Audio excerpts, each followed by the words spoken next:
Let's see what's going on in the NBA today. Oh, absolutely disgusting. Oh, that one's kind of cool. They made 48 threes in a game. Blowout, blowout, blowout, blowout, blowout. Do it to him, Anthony. Do it to him. Oh my God. And yeah, this guy's still breaking records at the age of 408. So if you keep up with the NBA today, you know a lot about all of the different ups and downs the league faces. The heavy three-point volume, the blowout games, and such may turn some fans away. However, for those who are more in tune with the league, we appreciate it for what it is. Me personally, I am a fan of the Oklahoma City Thunder, so getting to watch their games is always a treat to me. Getting to watch their high-powered defense as well as watching them go out and put up a ton of points as well with the high-powered offensive players of Shai Gilgeous-Alexander, J-Dub, and get well soon, Chet Holmgren. Now, I know some older fans may not like the direction the league is headed today. However, for those of the younger fans or those who just will watch regardless, such as myself, I always will like what the game is doing because I just love basketball. In today's NBA, the players are so skilled in ways that we've never seen before. Players doing acrobatic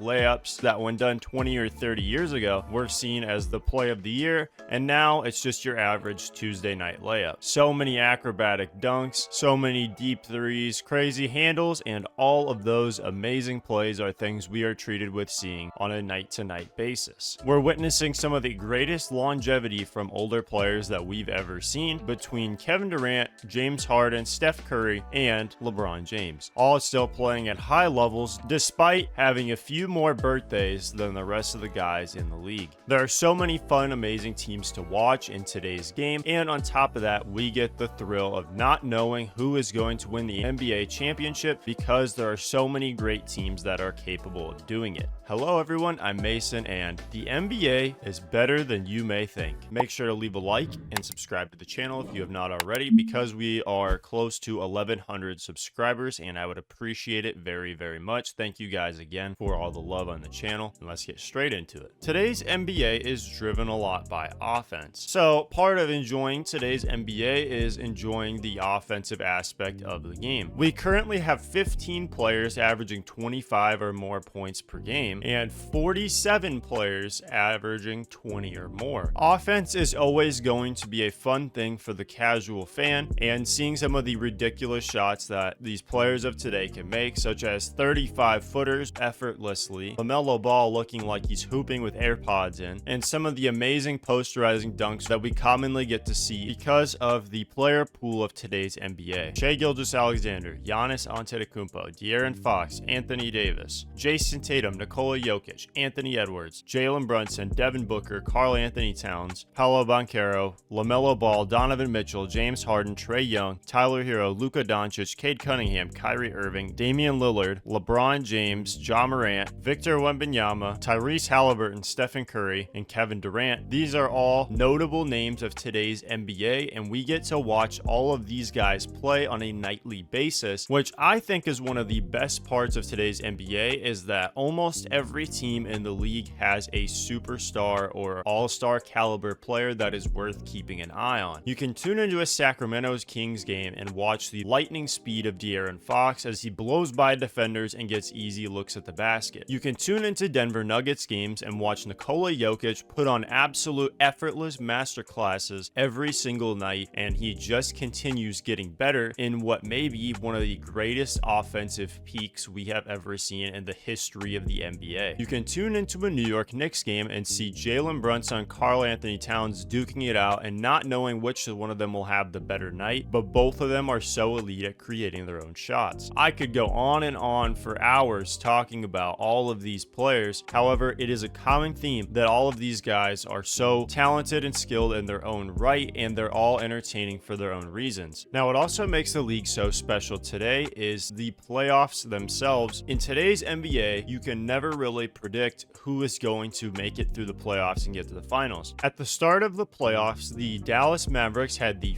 fourth best odds to win the Western Conference, behind the Nuggets, the Clippers, and the Thunder. You could not tell me that very many people predicted them to go as far in the playoffs as they did, as a lot of people favorited the Denver Nuggets to win it all. The great part about the playoffs is how many stacked teams there are going up against each other that it is not always easy to say who will go all the way. When you look at the Western Conference of today, you can see that we have the Thunder, the Grizzlies, the Rockets, the Mavericks, the Nuggets, all being teams that could realistically have a shot at the title this season, while not even including the Lakers, the Timberwolves, the Suns, and the Warriors, who have all shown in previous seasons that they have what it takes to get there as well. I just named off 10 out of 15 teams of the Western Conference just in the past 2 to 3 seasons have shown us that they can make a deep playoff run. Probably the best part about today's NBA that we have not even spoken of yet is the global growth of the game. Nikola Jokic, Shai Gilgeous-Alexander, Giannis Antetokounmpo, Victor Wembanyama, Domantas Sabonis,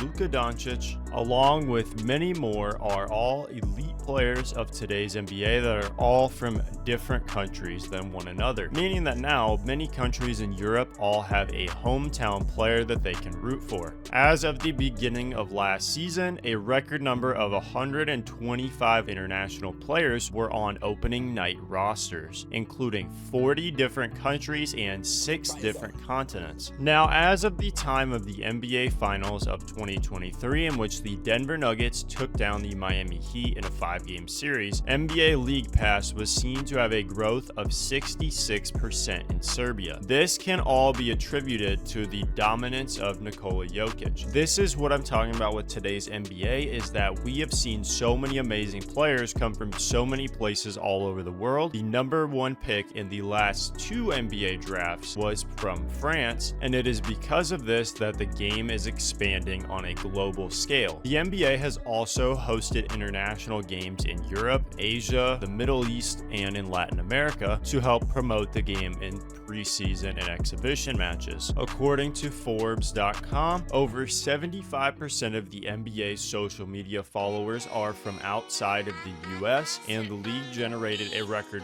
26 billion video views across their platforms, up 22% from the previous year as of May of 2024. While League Pass may not be the greatest thing in America, in other countries it is actually a lot more effective, as they don't have to deal with any blackout restrictions and they don't have to worry about the games whether or not they're on national TV, as if they have League Pass they can just tune into whichever game that they want to. Because of the globalization of today's game, we saw one of the most entertaining and exciting Olympics that we have ever seen when it comes to basketball, with the United States taking home the gold medal, France winning the silver, and Serbia winning the bronze. And it is because of the Olympics as well that it puts a spotlight on some of these players who may not get as much recognition on other national teams. Example being Guerschon Yabusele, who had played in the NBA shortly at one point earlier in his career, and he had gone back to playing in Europe. But because of a great performance against Team USA in the Olympics, including an incredible poster on LeBron, he would end up signing a 1-year, $2 million deal with the 76ers. It's crazy how global that the game has gotten, because without the global growth of the game, he might not be in the NBA today. While today's game may be completely different from any other era in the NBA that we've ever seen, you have to enjoy it for what it is. This can be said about the NFL, baseball, and other sports. For example, in baseball, they added a pitch clock to speed up games in hopes of boosting viewership. It boosted the attendance of the league by 9.2%, the best yearly gain in a 25-year span. And this just goes to show that with slight changes to the league, although some people may not like these changes, you can actually use them to your advantage. For the NBA, people have issue with the modern rule changes involving benefits to offensive players, but if we use that MLB example to our advantage, we can see that a slight change to the defensive rules may give a huge boost to viewership as well. This could be not allowing foul baiting, defensive 3-second violation being got rid of again. This can be cracking down on traveling or anything like that. These could all be possibilities of increasing the league's viewership. One of the problems as well that the NBA is currently trying to address the cost of games and expenses, using the Golden State Warriors Warriors as an example, when they played at the Oracle Arena in Oakland, their fans were a lot more tight-knit and dedicated diehard fans to the game. And after moving to San Francisco, you can see a lot more of the people are not as diehard fans in the stands. The people that are able to afford these games are a lot of the people that just have a ton of money, versus the diehard fans may not be able to afford it. If you have a family of 4, using the 15th ranked average ticket price in the 23-24 season would be the Memphis Grizzlies at $226 a piece. Meaning if you had a family of 4, after fees, taxes, and everything, to get an average ticket to a Memphis Grizzlies game, you'd probably be looking at nearly $1,000. For a lot of the bigger fans that might be in lower to middle class, they might not be able to attend these games. The good thing is some teams are already slowly taking steps in the right direction. I came across this the other day. The Phoenix Suns changed all of their concession stand prices to $2.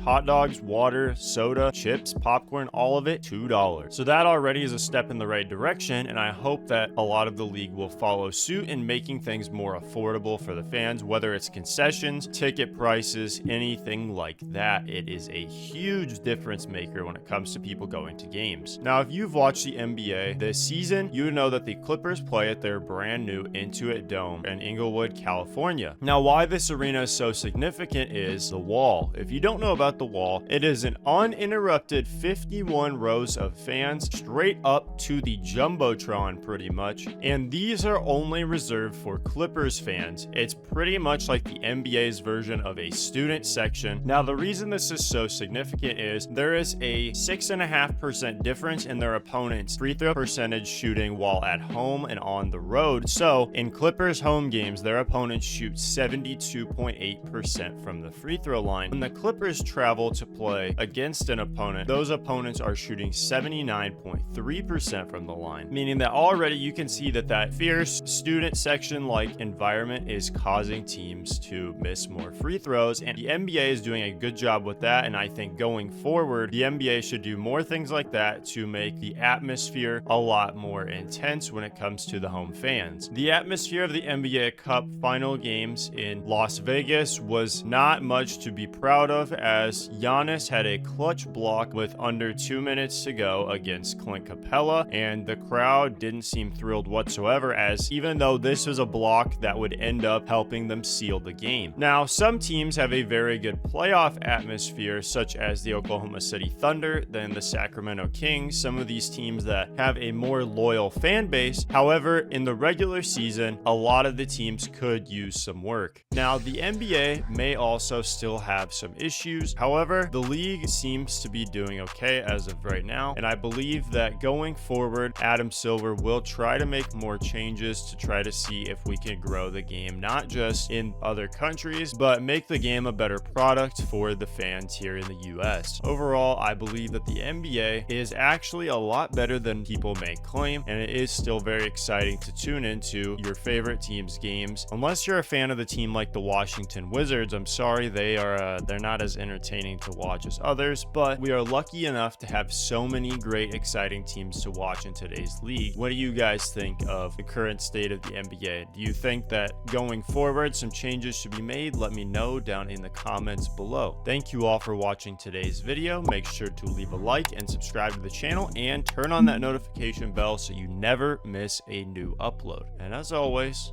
I'll see you next time,